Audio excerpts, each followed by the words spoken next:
कोण आहेसी मध्ये रात्री कालासी पर्वती सरा विचारसी आज्ञा कोणासी पुशिली. न बघलेल्या माणसाला जर बघितला तर कोणी विचारणारच कशासाठी आला बाबा, कुठून आला, काय काम आहे. अशा प्रकारे राक्षस गंधर्व मारुतीला विचारू लागले कुठून आलात, काय काम काढलेलं आहे, कोणाला विचारून इथं आलेलात, असे प्रश्न मारुतीला विचारू लागले. निशीम मध्ये आनंदारी तू विचारशी गिरीशी कर्य पर्वताकार शरीरी कोण धरेवरी पाडिला. सांगत होते एवढी रात्र झाली, मध्यान्ह रात्र काळाला आलेली आहे आणि एवढ्या रात्री या पर्वतावर येऊन तू काय करत आहेस, कोणासोबत युद्ध केलेलं आहे, कोणाला धरणीवर पाडलेलं आहे. अशा प्रकारचे अनेक प्रश्न गंधर्व विचारू लागले. एक मनती पुसता काय दरा बांधा हात पाय मध्यरात्री विचारत आय तस्कर होय सर्वथा. गंधर्वाने बोलायला सुरुवात केली. एक शहाणा उठला, म्हणला अरे असं विचारू नका, म्हणले विचारण्यामध्ये वेळ जाईल आणि हा पळून जाईल. हे कोण आहे तुम्हाला कळना झालं का, म्हणले इतक्या रात्री कोण कशाला येईल आपल्या गावामध्ये. आज एक शक्ती आहे आणि उद्या काय राहते, काहीच नसते. मग उद्या कोणी सोडेल का आपल्याला, कोणी नाही सोडणार. युट्यूब चॅनल वाले कोण आले काही संबंध नाही, फक्त आजच्या दिवसापुरता संबंध आहे. म्हणले हा कोणीतरी चोर आहे, धरा लवकर, हातपाय बांधा, विचारण्यामध्ये वेळ घालू नका. गंधर्वांनी बोलायला सुरुवात केली. ऐसा करीती कल्लोळा मिनले सबवते सकळ ते देखोनी गोळांगुळा मधुर बोल बोलत. सगळे एक वाटून आले, सगळ्यांनी मारुतीरायाला घेरा घातला बांधून टाकण्यासाठी. कारण मारुतीराय इतक्याला ऐकणारे होते काय नव्हते, परंतु मारुतीराय मधुर वाणीने बोलत होते. कारण संत महात्मे मधुरच बोलतात. जसे साच आणि मवाळ, मितले आणि रसाळ, शब्द जैसे कल्लोळ अमृताचे. अशा प्रकारे मारुतीराय आपल्या मधुर वाणीने गंधर्वाला काय सांगू लागले. जंबूद्वीपाचे दक्षिण कोणी किष्किंधासे राजधानी सुग्रीव राजा चुडामणी दयस्थानी नांदत. मारुतीरायाला वाटलं कोणी गमतीनं काही झालं तर बघावं. सांगत होते जंबूद्वीपाच्या दक्षिण कोणत्याला किष्किंधा नावाची राजधानी आहे आणि त्या ठिकाणी सुग्रीव चुडामणी राजा राज्य करत आहे. अशा प्रकारची माहिती हळू आवाजात मधुर आवाजात मारुतीराय देत होते. त्यासी सखे श्रीरामासी स्वाभिमानी श्रीरामासी तन मनार पिले भक्तीसी वानरासी अति प्रेम. सांगत होते त्यांनी श्री रामचंद्र प्रभू सोबत सख्य केलेलं आहे, मैत्री केलेली आहे आणि श्री रामचंद्र प्रभूला आपलं तन मन सगळं काही अर्पण केलेलं आहे. अशा प्रकारे माहिती गंधर्वाला मारुतीराय देऊ लागले. राम रावणाचे रण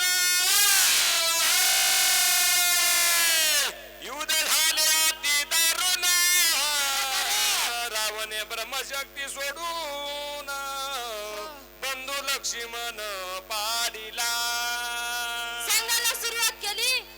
मित्रता झाली, परंतु राम रावणाचं घनघोर युद्ध झालेलं आहे आणि त्या युद्धामध्ये रावणाने लक्ष्मण भैयाला ब्रह्मशक्तीचा मार बांधलेला आहे आणि त्या ब्रह्मशक्तीच्या घातामुळे लक्ष्मण भैया मूर्छित पडलेले आहेत आणि त्या कारणास्तव मी आलेलो आहे. हनुमंतराय सांगत होते. वाचवा स्वामित्रासी निवालो औषधीशी विघ्न न करावे आमासी न म्हणतो मासी मी करीतो. मारुतीराय सांगत होते, प्रार्थना करत होते, हे बघा म्हणजे लक्ष्मण भैयाचा प्राण वाचवण्याचं कार्य माझ्यावर सोपवलेलं आहे आणि त्याच करता मी या ठिकाणी औषधी नेण्यासाठी आलेलो आहे. म्हणून तुम्ही कृपा करून माझ्या कार्यामध्ये विघ्न करू नका. मला औषधी नेऊ द्या. लवकरात लवकर जर औषधी नेली तर लक्ष्मण भैयाचा प्राण वाचेल, अशी माहिती मारुतीराय सांगायला सुरुवात करू लागले. दागपती प्राण सांडील उर्मिला पती म्हणून औषधी मध्ये रात्री नेऊन चिती मी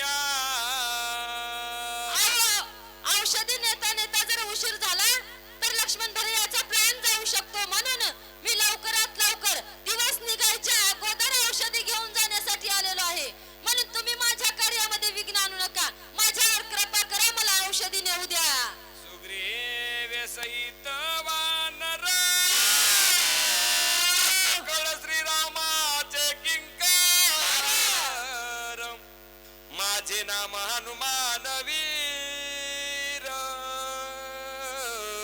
मार्ग सत्वर मज द्यावा.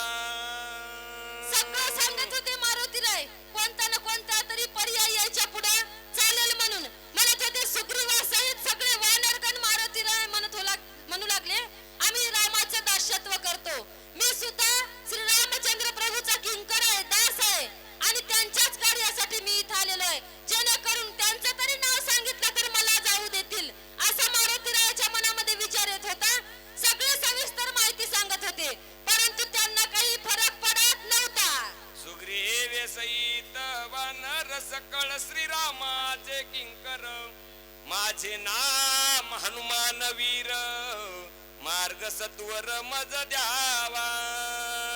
सांगू लागले म्हणतात, मी सगळे सुग्रीवासहित सगळे आम्ही श्री रामचंद्र प्रभूचे किंकर, माझं नाव मारुतीराय हनुमंतराय आहे आणि मला औषधी नेऊ द्या. माझा मार्ग मोकळा करा, मला जाण्याची माझ्यावर कृपा करा, मला आज्ञा द्या, अशा प्रकारे विनंती करत होते. स्वामी कार्य साधिता पूर्ण सर्वता करून विघ्न, बरं. पुढील अशी करिता छळन श्री रघुनंदन शोभेल. मी माझ्या स्वामीचं कार्य करत आहे, मी माझ्या देवाचं कार्य करत आहे आणि या कार्यात जर तुम्ही माझ्या कार्यामध्ये विघ्न आणलं तर माझे प्रभू तुमच्यावर कोपतील. कारण पुढच्या कार्यामध्ये जर विघ्न आणलं, एखाद्या सद्भक्ताच्या कार्यामध्ये विघ्न आणलं तर त्याची काळजी देवाला भगवंताला असते आणि त्याला कोणती कठोर शिक्षा द्यायची ते भगवंत विचार करतो. अशा प्रकारे मारुतीराय बोलू लागले. आईशे बोलता कपी केसरी गंधर्व सरसावले भारी केवढी, राम सुग्रीवाची तोरी औषधी रात्री नेवाला. मारुतीरायानं कशा भाषेत सांगितलं, परंतु गंधर्वावर काहीही फरक पडला नाही. सांगत होते, हा औषधी न्यायला आलेला आहे, मध्यरात्री न्यायला आलेला आहे. किती म्हणजे रामचंद्राचा प्रभूचं धाडस आणि त्या सुग्रीवाचंही धाडस. एवढ्या रात्री हे औषधी चोरून नेण्यासाठी इथं दूध पाठवलेलं आहे. अशा प्रकारे गंधर्व मनामध्ये सगळे विचार करत होते. सकाळ सैन्य सरसावले मारा वयसित झाले, गदा बरी गती कटबाले वरसू लागले समकाळे. यांनी विनंती केली, परंतु त्यांनी विनंतीला मान दिलेला नाही. आपापले शस्त्र जे काही गदा भाले अंकुश फरस सगळे काही होते मारुतीरायासोबत युद्ध करण्यासाठी सज्ज केलेले आहेत. सब पासी धावत जैरा होत गंधर्वाडत राम, आकडा वयावान रा करीती खरा पुरुषार्थ. सगळे गंधर्व मारुतीरायावर एकवटले, कारण आपला पुरुषार्थ मारुतीरायाला दाखवायचा होता. पुरुषार्थ किती दाखवणार होते? मारुतीराय एकटे होते, गंधर्व 14,000 होते. परंतु यांच्या मनामध्ये काय वाटत होतं, आता आम्ही खरा पुरुषार्थ मारुतीरायावर दाखवू आणि आपला विजय प्राप्त करून घेऊ.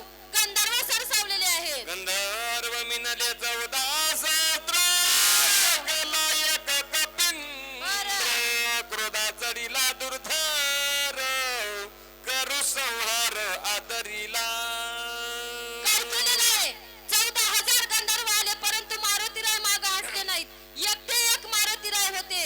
आता एवढ्याचा संहार करायचा आहे. मारुतीराय मनामध्ये विचार करून पुढे सरसावलेले आहेत. रूपी वाढला दारुण रोमे थरकटी संपूर्ण, भयानक दिश चिन्ह कपिंद्र जान खवळला.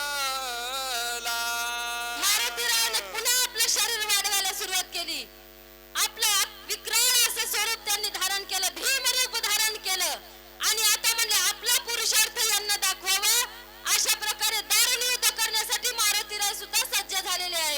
एक मोठी गाते मारिले, एक दाता तडी रगडीले, उरले ते बुजी बांधिले, मग पटीले खडकेशी. मारुतीरायाने काय काय केलेलं आहे? कोणतं दाताखाली मारायचं, कोणतं हाताने मारायचं, कोणत्याला फिरवून आपटायचं, कोणत्याला शेपटीने बांधून मारायचं. परंतु असा विचार केला, आता खूप वेळ झालेला आहे म्हणले. असं एक एक जर मारलं तर किती वेळ लागणार आहे आपल्याला?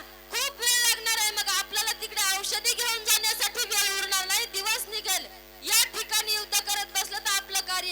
जाईल. मारुतीरायानं काय केलं, सगळ्यांचा भारा आपल्या शेपटीमध्ये बांधला आणि भारा बांधल्याच्या नंतर निब्बर असणारा खडक बघला आणि सगळे त्या खडकावर एकदम आपटिलेले आहे. एकेची वेळे सत्वर मारिले 14 सहस्र केला श्रीराम नामे बुबुकार विजयी कपिंद्र सोय झाला. काय केलेलं आहे, एकदा भारा बांधला, प्रभू रामचंद्राच्या नावाचा जय जयकार केला. प्रभू रामचंद्र भगवान की असा जय जयकार केला. खडकावर आपटले सगळे 14,000ला 14,000 सगळे काही गंधर्व मारले. मारल्याच्या नंतर मारुतीराय विजयी झाले. ज्याच्या मुखी नाम स्मरण विना त्याचे बंदी चरण काळ सोयापन नेते नमन द्यासी करी. काय सांगत आहे, ज्याच्या मुखामध्ये नित्यनेमाने नामस्मरण घडते त्याचं यमकाळ सुद्धा काय करतात म्हणजे चरण वंदना करतात. कारण तुकाराम महाराजाला यमानं आपल्या पाठीवर पाय देऊन जाण्यासाठी मार्ग मोकळा करून दिलेला होता. कारण तुकाराम महाराजाला विमान ज्या वेळेस आलं होतं त्यावेळेस वर जाता येत नव्हतं. जगा काळ खाय आम्ही माथा दिला पाय, कारण नामस्मरणाची भक्ती त्या पुढे होती. म्हणून यमाला त्यांच्या पायाखाली यावं लागलं. अशा प्रकारची नामस्मरण भक्ती आणि त्याचं सामर्थ्य या ओळीमध्ये सांगत आहेत. ऐसा नामधार कवीर विजयी झाला कपिंद्र नामे गरजोनी सत्वर औषधी भार पातसे. असं नामस्मरण भक्तीने मारुतीरायाने या गंधर्वावर सुद्धा विजय प्राप्त केला. आणि विजय प्राप्त केल्याच्या नंतर आता वेळ दौडू नये म्हणले औषधी शोधण्यासाठी तयार झाले. इकडे तिकडे पर्वतावर औषधी शोधायला सुरुवात केली. शिखरा शिखर बाद औषधी संभार ससानवती गोचर देणे कपिंद्र कवळला. काय झालेलं आहे, मारुतीराय प्रत्येक शिखरावर जात होते, पर्वताच्या औषधी पाहत होते, परंतु औषधी त्यांना दिसत नव्हत्या. औषधी त्यांना चकवा देत होत्या. मारुतीरायाला पुन्हा राग आलेला. मारुतीराय काय करू लागले, झाडे मांडिले पर्वत दिसून दे औषधी तेने माझ्या पराक्रमा ते सामर्थ्य याचे पाहू पा. काय होत होतं, मारुतीराय मनामध्ये विचार करू लागले, या पर्वताने सुद्धा माझ्या सोबत कपट करायला सुरुवात केली. चाळे मांडलेत म्हणजे या पर्वतानं मला औषधी दिसू देत नाहीत, औषधी माझ्या हाताला येऊ देत नाहीत. आता याची सुद्धा पाहायची वेळ आलेली आहे. मारुतीराय विचार करू लागले. म्हणून कवळाला मानसित औषधी देखील पश्चिमेशी धावून गेला त्या पाशीत व पूर्वेशी देखील. मनामध्ये राग आला, परंतु काय झालेला, या रागाच्या भरातच मारुतीरायाला पूर्व दिशेला औषधी दिसल्या. चमचम चमचम करणारे औषधी पाहिल्याच्या नंतर मारुतीराय पूर्व दिशेला गेले, परंतु त्या ठिकाणी गेल्याच्या नंतर त्या अदृश्य झाल्या. पुन्हा पश्चिमेकडे दिसायला सुरुवात झाली. मारुतीराय पश्चिमेकडे गेले की उत्तरेकडे दिसायच्या. अशा प्रकारे मारुतीरायाला पुन्हा चकवा द्यायला सुरुवात केलेली आहे. उत्तर दक्षिण समजता अवघा पर्वत लक लकित वानर विस्मित झाला तेत काय येत करावे. इकडे गेले की तिकडे पळायच्या, उत्तर दिशेला गेले की दक्षिण भागाला जायच्या. मारुतीरायाच्या मनामध्ये राग आला. मारुतीराय खवळला गेले. आता इथं काय विचार करावा, अशा प्रकारे मारुतीराय मनामध्ये शोधू लागले. औषधी म्हणून धरू जाय धांडो राखायचा काय हे सांडून या नक्की पाय ते होय तैसे. औषधी जवळ दिसायच्या, औषधीचा पाला घेतल्यासारखं वाटायचं, परंतु त्या ठिकाणी बोरी बाबळीचा पाला हातामध्ये यायचा. औषधी गोचर होत नव्हत्या. हातामध्ये आलं की दुसरंच काही दिसत होतं. अशा प्रकारे मारुतीराय म्हणले, आता काय उपाय करावा, या ठिकाणी कोणती युक्ती साधावी जेणेकरून औषधी प्राप्त होतील, असा विचार मारुतीरायाच्या मनामध्ये येत होता. आईसा झाला खेदक्षिण नवे औषधीचे दर्शन चिंता तुराती उद्विग्न काय आपण बोलत. मनामध्ये विचार आला, एवढा सायास केला, एवढा अट्टहास केला, एवढा मी बेजार झालो म्हणले, परंतु औषधी माझ्या हाताला येत नाहीत. मी आता काय करावं जेणेकरून औषधी माझ्या हाताला असं मनामध्ये खेद वाटत होता, मनामध्ये दुःख मारुतीराय करत होते, कारण औषधी प्राप्त होत नव्हत्या याचं दुःख मारुतीरायला होत होतं. आज जितका पुरुषार्थ केला तितका अवघाची वाया गेला. बरं. कपटी राक्षस भेटला तोही मारिला वायाची. अहो म्हणले मी इतका वेळ किती पुरुषार्थ केलेला आहे. राक्षसाला मारलं, पाण्यामध्ये अगोदर मगरी मारली, मग राक्षस मारला, गंधर्व 14,000 मारले, एवढा अट्टहास केला, एवढा पुरुषार्थ मी आज दाखवला, परंतु या साध्या सामान्य औषधी माझ्या हाताला येत नाहीत. या पुरुषार्थाचा या ठिकाणी काही फायदा झालेला नाही. जेवढा काही पुरुषार्थ केला तेवढा माझा आज वाया गेलेला आहे. मला औषधी गोचर होत नाहीत याचं दुःख मारुतीरायाच्या मनामध्ये वाटत होतं. दुष्कर कर्मे केली ती अवघीच वाया गेली. औषधीने बुडी दिली शक्ती झाली ते व्रता. अहो म्हणले माझ्याकडे एवढी शक्ती आहे, परंतु काय करावं, औषधी मला गोचर होत नाहीत, औषधी माझ्या सोबत छळण करत आहेत. अशा प्रकारे मारुतीराय मनामध्ये विचार करू लागले. सुग्रीवा काय मुकदा कौश्री रामचरण कैसे पाहू. अंगदा काय उत्तर देऊ श्री रघुराव क्षोभेल. अहो म्हणले या ठिकाणी जर मला औषधी प्राप्त झाल्या नाही तर किती लोक नाराज होतील माझ्यावर. सुग्रीवाला तोंड दाखवायला मला जागा नाही.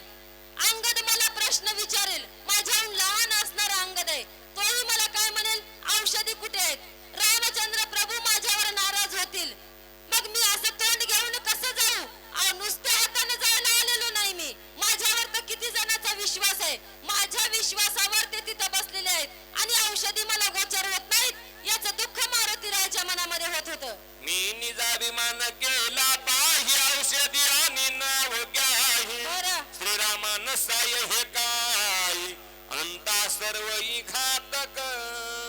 मी त्या ठिकाणी काय केलेलं आहे म्हणजे अभिमानानं काय म्हणलो, मी आता जाईन औषधी घेऊन येईन आणि लक्ष्मण भैयाचा प्राण वाचविल. मी शब्द केला म्हणून या ठिकाणी माझा सगळा पुरुषार्थ वाया गेलेला आहे. कारण अभिमानाचे तोंड काळे दावी बळे अंधार. अशा प्रकारे अभिमान केल्यामुळे या ठिकाणी मला आता अपयश येत आहे. अशा प्रकारे मारुतीराय मनामध्ये विचार करू लागले. अंता कर्मसिद्धी नवचे अंता जुगन घडे स्वर्गीचे अंता सारण पावेदांचे अंता साच घातक. अहंता किती घातक आहे. स्वर्गीचं सुख घेऊ देत नाही, अहंता सगळीकडचं सुख आलं त्याग करायला होते. अशा प्रकारची अहंता घातक आहे आणि ती अहंता माझ्या मनामध्ये आलेली आहे. मारुतीराय बोलत होते. अंता न साधे स्वामी गारी अंतने साधन हत होय अंता यसन लाय निंदे होय अंता अंता नोय चित्त सुधी अंता नोय साधन सुधी अंता नोय सत्व सुधी अंता त्रिशुद्धी घातक. अहंकार केला आणि तुका मने वाया गेला. तशा प्रकारे आज माझं कार्य झालेलं आहे. मी अहंकार केला म्हणून मला या सगळ्याला अपयशाला तोंड द्यावं लागत आहे. अहंतेमुळे सगळं काही कार्य नसल्या जात आहे. मारुतीराय विचार करू लागले. ऐकिक सुख नोय देखात व नोहे पारंत्रिक अंता भोगी जनरक अंता घातक जगा झाली ती अंता मी आपण श्रीरामास मुख केली जाण तेने नागवलो संपूर्ण औषधी दर्शन नोहे मज. जी अहंता सगळीकडे घातक आहे ती अहंता मी देवासमोर केली आणि ती अहंता देवासमोर केली म्हणून मला या ठिकाणी अपयश आलेलं आहे. अशा प्रकारे मारुतीराय मनामध्ये विचार करू लागला. मनती हनुमान पामर नेने औषधी संभार तेथे लागो पाहे मनती हनुमान पामर नेने औषधी संभार किती आणले एकत्वार बरं. पाले खाईर मरकट. काय मनामध्ये मारुतीरायाचे विचार येत होते. अहो मी एवढा पुरुषार्थी आहे परंतु मला सगळे आज किती दोष लावतील. म्हणतील मारुती कसा आहे, पामर आहे, पाले खाईर मरकट आहे, सगळे काही माझी उपासना करतील असं मारुतीरायाच्या मनामध्ये विचार येत होता. मारुतीराय मनामध्ये खेद करत होते. काय विचार करू आता उपडोनी वनस्पती समजता बारा बांधून या नेता उपासता होईल. विचार करू लागले. अहो मी सगळ्या वनस्पती उपटून एक भारा बांधला असता आणि नेला असता, परंतु काय म्हणतील, अहो मारुतीराय एवढा दुश्चित आहे, एवढा पामर आहे, याला औषधी सुद्धा कळालं नाही,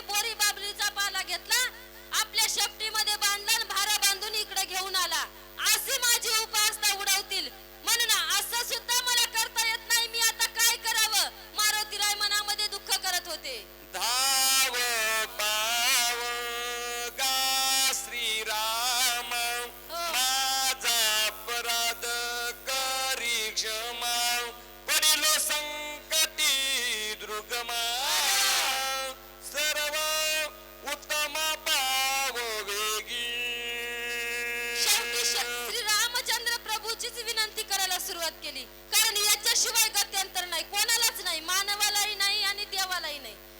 धाव पाव गा रघुनंदना म्हणले, आता तुझ्याशिवाय मला कोणीही माझ्या बुद्धीला चालना देणार उरलेलं नाही, कारण तुम्हीच एक आहात ज्या ठिकाणी एकमेव जीवाला शांती मिळू शकते, संकटातून मुक्तता होते आणि शंकेचं निरसन होणार ठिकाण म्हणजे तुम्ही आहात.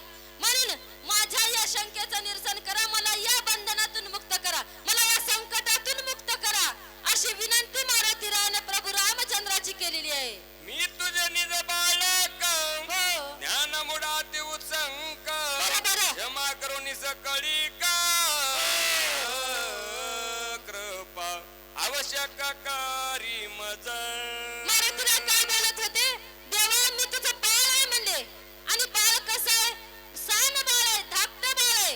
अरे मला बुद्धी नाही, म्हणूनच मी तुझ्या पुढे मीपणा गाजवला, परंतु आता माझ्या कार्यामध्ये मला तूच मदत करणार आहेस, तूच माझ्या संकटामध्ये धावून येणार आहेस, तुझ्या खेरीज मला दुसरं कोणी नाही देवा, या संकटातून तूच मला मुक्त कर रे, अशा प्रकारे मारुतीराय देवाची विनंती करत होते. ऐसी उत्कंठित चिंता करिता दया कपिनाता, बरं. श्रीराम आठवला चिता, बुद्धिदाता निज भक्त. काय केलेलं आहे मारुतीरायानं? तन मन धनानं मारुतीरायानं रामचंद्र प्रभूची विनंती प्रार्थना केली आणि बुद्धीला चालना देणारा, खरोखर म्हणले तन मन धनानं जर शरण गेलं तर शरणागताला शरण देणारा एकच आहे. अशा प्रकारच्या रामचंद्र प्रभूने मारुतीरायाच्या बुद्धीला चालना दिलेली आहे, त्यांची चेतन अवस्था जागृत केली. मारुतीराय काय करू लागले? जो काया वाचा मनेसी शरण रिगे श्रीरामाशी, क्षणार्धे सोडवी त्यासी राम भक्तासी कृपाळू. मारुतीरायाने शरणागता पत्करलेली आहे आणि रामचंद्र प्रभूने शरणागता द्यायला तयार झाले, कारण जो मज अनन्य शरण त्याचे मीच निवारी जन्म मरण, शरणागताशी शरण्य मीची एकू, असा असणारा भगवंत आहे, बुद्धीला चालना देणारा रामचंद्र प्रभू आहे. म्हणून मारुतीरायाने शरणागता पत्करली आणि मारुतीरायाच्या बुद्धीला चालना रामचंद्र प्रभू देत आहेत म्हणतात. बुद्धीची बुद्धी